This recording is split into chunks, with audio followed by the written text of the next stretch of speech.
Assalamualaikum warahmatullahi wabarakatuh. Selamat pagi teman-teman.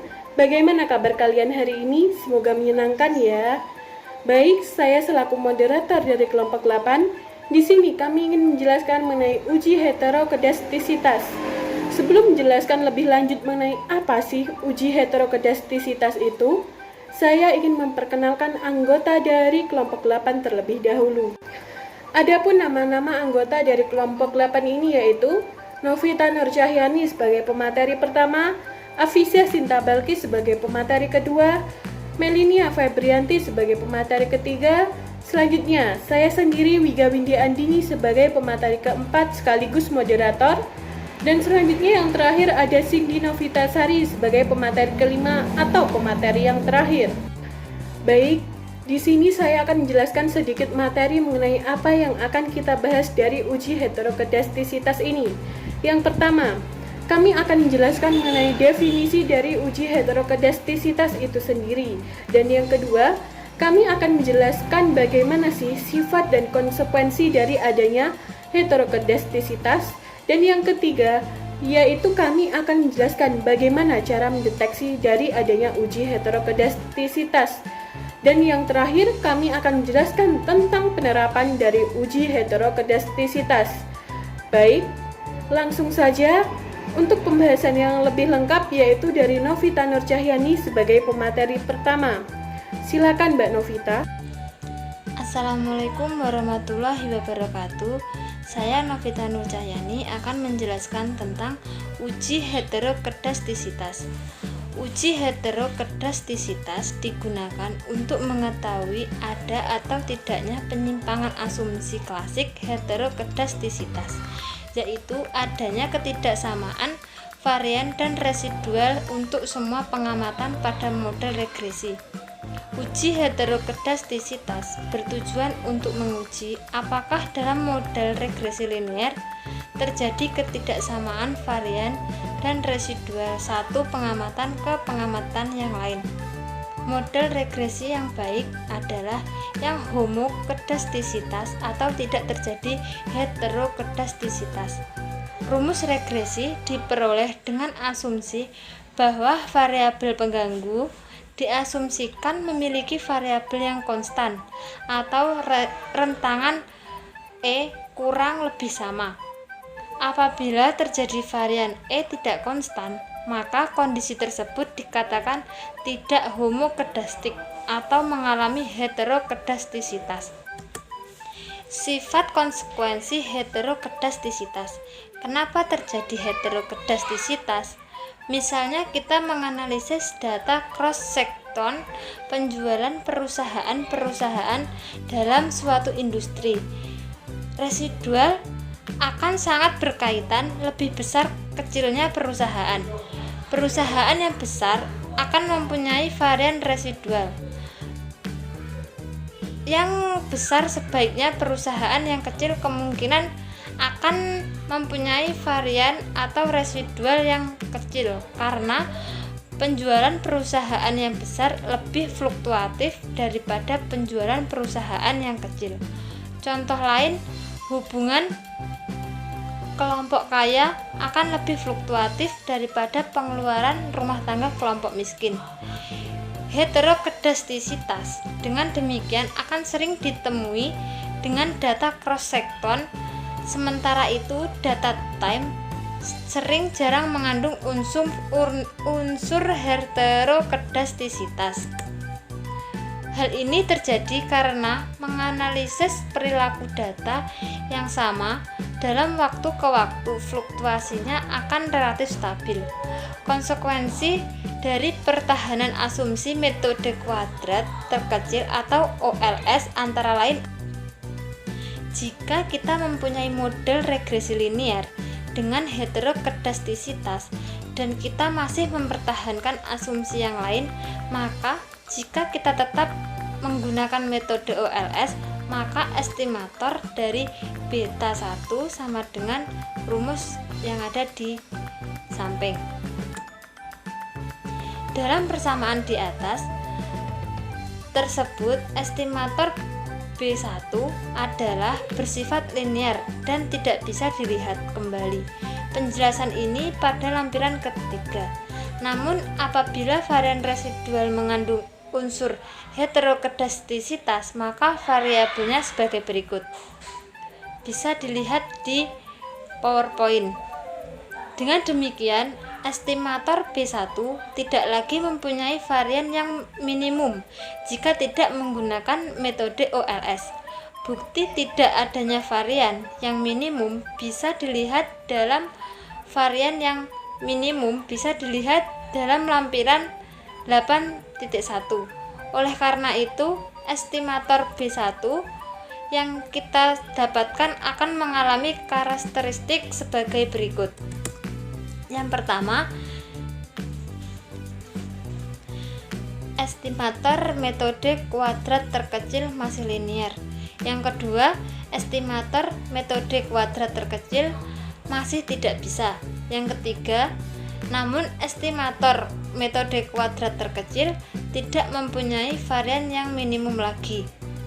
Jika dengan adanya heterokedastisitas, estimator OLS tidak menghasilkan estimator yang base linear unbiased estimator atau BLEU, hanya linear unbiased estimator atau LUE. Apa konsekuensinya? Jika estimator B1 tidak mempunyai varian yang minimum, jika kita tetap menggunakan metode OLS, maka konsekuensinya kita adalah sebagai berikut. Yang pertama, jika varian tidak minimum, maka menyebabkan perhitungan standar error metode OLS tidak lagi bisa dipercaya kebenarannya. Yang kedua, akibat nomor 1 tersebut, maka interval estimasi maupun uji hipotetis yang didasarkan pada distribusi T maupun F tidak lagi bisa dipercaya untuk evaluasi hasil regresi. Yang selanjutnya yaitu deteksi heterokedastisitas. Untuk mendeteksi ada atau tidaknya heterokedastisitas dapat dilakukan dengan berbagai cara seperti uji informal, uji Pak, uji Glatzer, uji Spearman-Rank correlation, dan uji Wade. Masalah heterokedastisitas lebih sering muncul dalam data cross-section daripada data time series. Karena dalam data cross-section menunjukkan objek yang berbeda dan waktu yang berbeda pula. Antara objek satu dengan yang lainnya tidak ada saling keterkaitan. Begitu pula dalam hal waktu.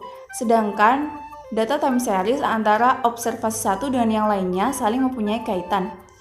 Ada tren yang cenderung sama sehingga varian residualnya juga cenderung sama. Beberapa metode untuk mendeteksi ada atau tidaknya masalah heterokedastisitas telah dibandingkan oleh para ahli, diantaranya yaitu yang pertama, uji Pak, uji Glatzer, uji korelasi Spearman, uji Goldfeld-Quine, uji Wade, dan uji Bruce-Pagan-Godfrey. Yang selanjutnya yaitu uji Pak. Uji Pak menurut varian yang tidak konstan atau nilai ini tergantung dari variabel independen yang dirumuskan sebagai berikut. Persamaan ini merupakan model sederhana dengan menggunakan untuk model yang mempunyai transformasi logaritma. Persamaan dapat dituliskan sebagai berikut, di mana IN logaritma natural dan residual. Yang selanjutnya yaitu melakukan regresi terhadap model yang ada dengan metode OLS dan kemudian mendapatkan residualnya. Selanjutnya adalah melakukan regresi terhadap residual kuadrat sebagaimana pada persamaan 8.6. Jika nilai statistik T hitung lebih kecil dari nilai kritis tabel T, maka tidak ada masalah heterokedastisitas, dan jika sebaliknya, maka mengandung masalah heterokedastisitas. Yang selanjutnya yaitu uji Glatzer.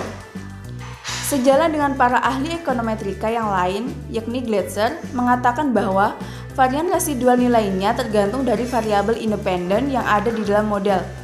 Berbeda dengan Pak, agar kita bisa mengetahui apakah pola residual mengandung heterokedastisitas atau tidak, maka Glatzer menyarankan untuk melakukan regresi nilai absolut residual dengan variabel independennya.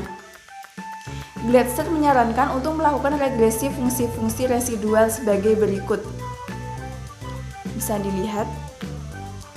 Sebagaimana Pak, jika beta 1 tidak signifikan melalui uji T, maka dapat disimpulkan tidak ada heterokedastisitas, dan sebaliknya, jika beta 1 secara statistik, maka model mengandung masalah heterokedastisitas. Glatzer dalam penelitiannya menemukan bahwa untuk sampel besar, model fungsi residual dari persamaan sampai memberi informasi yang memuaskan dalam mendeteksi masalah heterokedastisitas. Selanjutnya akan dilanjutkan oleh pemateri selanjutnya.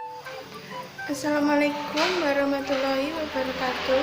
Saya Melinia Febrianti, NIM 132 akan melanjutkan materi dari pemateri sebelumnya. Materi saya yaitu uji korelasi Spearman. Metode berikutnya, cara deteksi masalah heterokedasitas adalah dikembangkan oleh Spearman.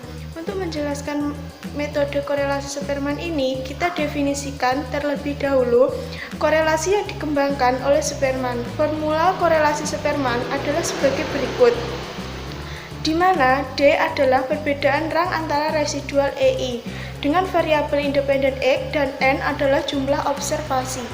Metode deteksi heterokedasitas dengan korelasi Spearman ini dapat dijelaskan dengan menggunakan model regresi sederhana sebagai berikut.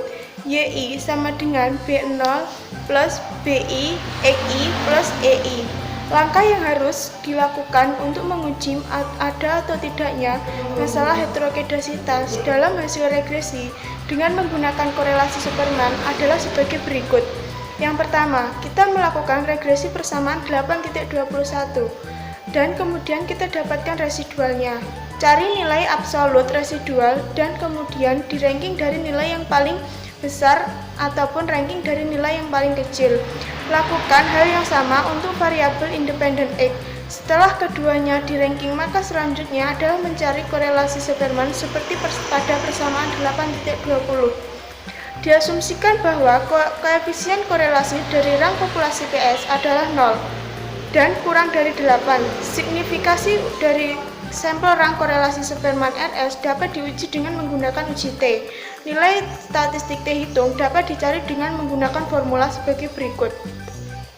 Dengan DF sebesar N-2, jika nilai T hitung lebih besar dari nilai kritis tabel T, maka kita bisa menyimpulkan bahwa regresi mengandung masalah heterokedasitas, dan sebaliknya maka tidak mengandung masalah heterokedasitas.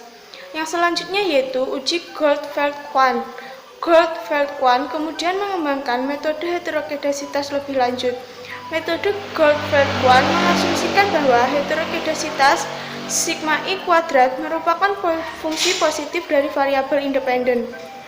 Ide Goldfeld-Quandt dapat dijelaskan dengan model regresi sebagai berikut. YI sama dengan beta 0 plus beta 1 XI plus EI. Misalkan varian residual sigma I kuadrat adalah fungsi positif terhadap variabel independen XI, ditulis sebagai berikut. Sigma I kuadrat sama dengan sigma pangkat 2 XI kuadrat, di mana sigma kuadrat adalah konstan dalam persamaan 8.26. Sigma I kuadrat proporsional terhadap X kuadrat. Hal ini berarti bahwa semakin X kuadrat semakin besar sigma I kuadrat. Dengan demikian, jika varian residual terus menaik secara substitusional, maka diduga masalah heterokedasitas ada di dalam model. Namun, jika residual makin sama, maka diduga tidak ada masalah heterokedasitas dalam model.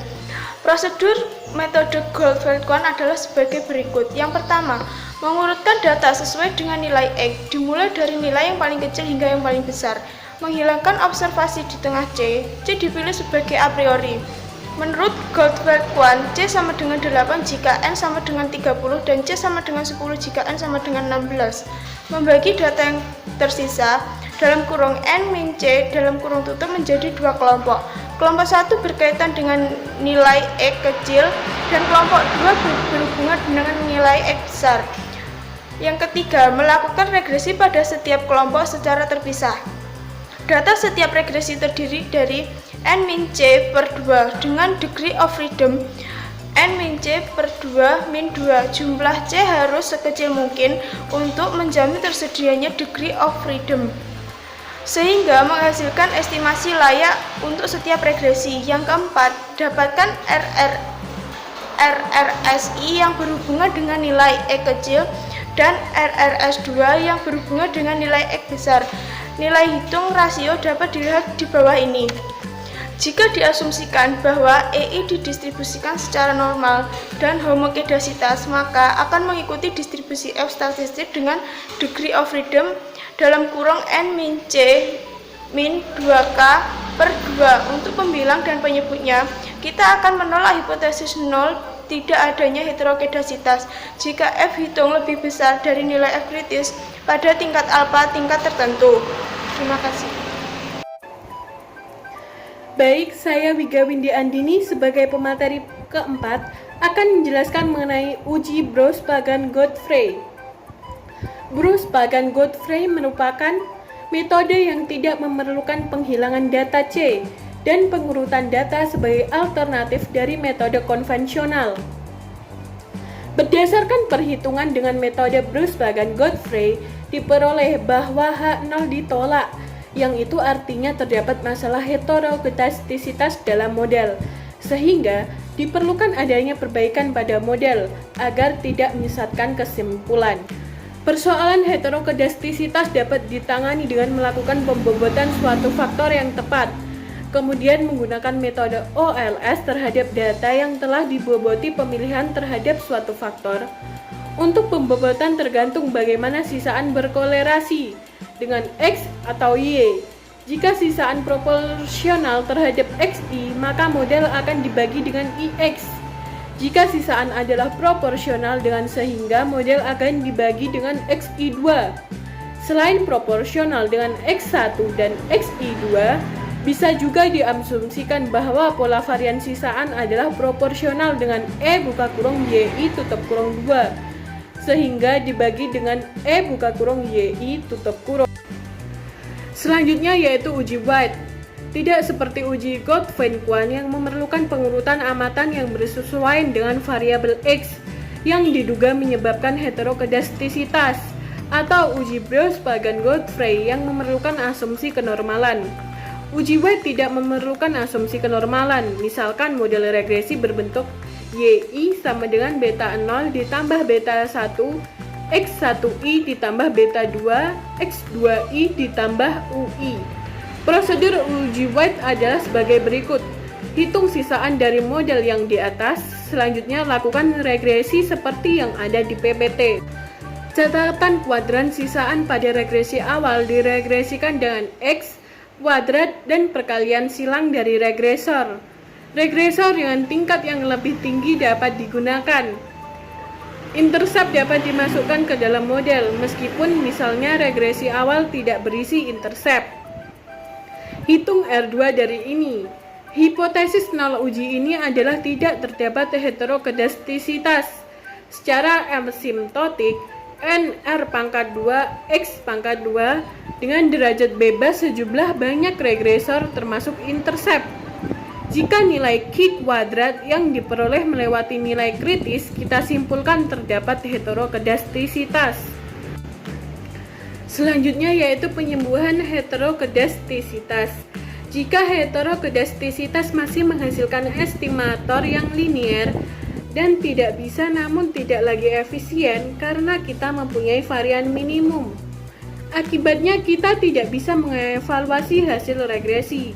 Pada pelanggaran asumsi multilinearitas masih menghasilkan estimator yang blue, sehingga kita seringkali tidak peduli menghilangkan masalah multilinearitas. Namun pada kasus pelanggaran asumsi heterokedastisitas, maka kita perlu melakukan tindakan perbaikan model regresi. Jika varian diketahui, maka kita bisa mengatasi masalah heterokedastisitas dengan metode weightless quark atau WLS. Selanjutnya, untuk yang A, ketika varian residual diketahui. Jika kita mengetahui besarnya varian, maka penyembuhan masalah heterokedastisitas bisa dilakukan metode WLS yang merupakan bentuk khusus dari metode Generalized Least Squares. Dari metode WLS ini, akhirnya kita bisa mendapatkan estimator yang blue kembali untuk mengetahui bagaimana metode WLS ini bekerja. Misalkan kita mempunyai model regresi sederhana sebagai berikut. YI sama dengan beta 0 ditambah beta 1, X1I ditambah EI. Jika varian alpha 2I diketahui, maka persamaan 8.46 dibagi alpha I akan mendapatkan persamaan sebagai berikut. YI sama dengan beta 0 ditambah beta I ditambah EI. Varian dari transformasi residual EI ini sekarang konstan. Ketika kita mengaplikasikan metode OLS dalam persamaan transformasi, maka kita akan mempunyai estimator yang blue. Namun perlu diingat bahwa estimator pada persamaan awal dan tetap tidak blue. Selanjutnya, untuk yang B, ketika varian residual tidak diketahui. Dalam kenyataannya, sulit kita mengetahui besarnya varian residual. Oleh karena itu, dikembangkanlah metode penyembuhan yang memberi informasi cukup untuk mendeteksi varian yang sebenarnya. Ada beberapa metode yang dapat digunakan untuk menyembuhkan masalah heterokedastisitas. Sekian penjelasan dari saya, selanjutnya akan dilanjutkan oleh Cindy Novitasari sebagai pemateri kelima. Silakan Mbak Cindy. Assalamualaikum warahmatullahi wabarakatuh. Saya Cindy Novitasari sebagai penyaji terakhir, yaitu akan menyampaikan materi metode White. Untuk menjelaskan metode White yang dikenal dengan standar error heterokedastisitas yang dikoreksi, maka dapat kita ambil contoh regresi sederhana sebagai berikut. YI sama dengan beta 0 plus beta 1 X1I plus EI, di mana varian EI sama dengan sigma kuadrat I. Jika model mempunyai varian residual yang tidak sama, maka varian estimator tidak lagi efisien.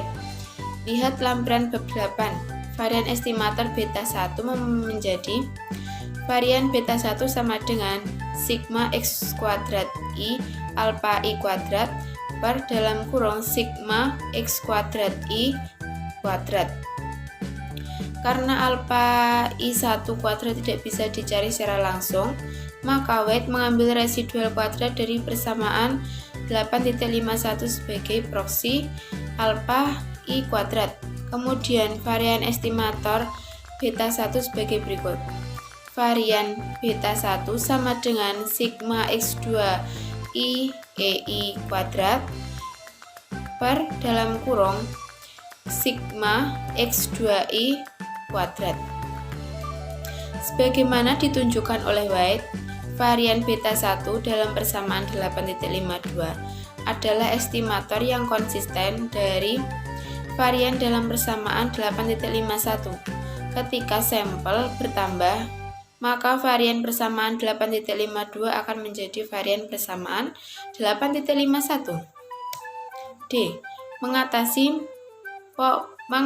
pola heterokedastisitas. Kelemahan dari metode White adalah estimator yang didapatkan mungkin tidak efisien. Metode lain yang bisa dilakukan adalah dengan mengetahui pola heterokedastisitas di dalam model. Pola ini bisa diketahui melalui hubungan antara varian residual dengan varian independen. Misalnya, kita mempunyai model sebagai berikut. YI sama dengan beta 0 plus beta I XI plus EI. Kita asumsikan bahwa pola varian residual dari persamaan 8.52 adalah proporsional dengan X1, sehingga varian EI XI sama dengan E dalam kurung EI kuadrat sama dengan sigma kuadrat XI. Untuk menghilangkan masalah heterokedastisitas, jika residual proporsional dengan variabel independen X1, kita dapat melakukan transformasi persamaan 8.54 dengan membagi dengan kuadrat X1 XI, sehingga akan menghasilkan persamaan yang ada di bawah ini. Persamaan 8.57 tersebut berbeda dengan model persamaan regresi awal. Sekarang kita tidak lagi mempunyai intercept, sehingga kita bisa mendapatkan regresi tanpa intercept untuk mengestimasi beta 0 dan beta i. Kita kemudian bisa mendapatkan regresi awal dengan cara mengalihkan persamaan 8.56 dengan kuadrat xi. Sekian penjelasan mengenai uji heterokedastisitas dari kelompok kami. Ada kurang lebihnya kami mohon maaf. Wassalamualaikum warahmatullahi wabarakatuh.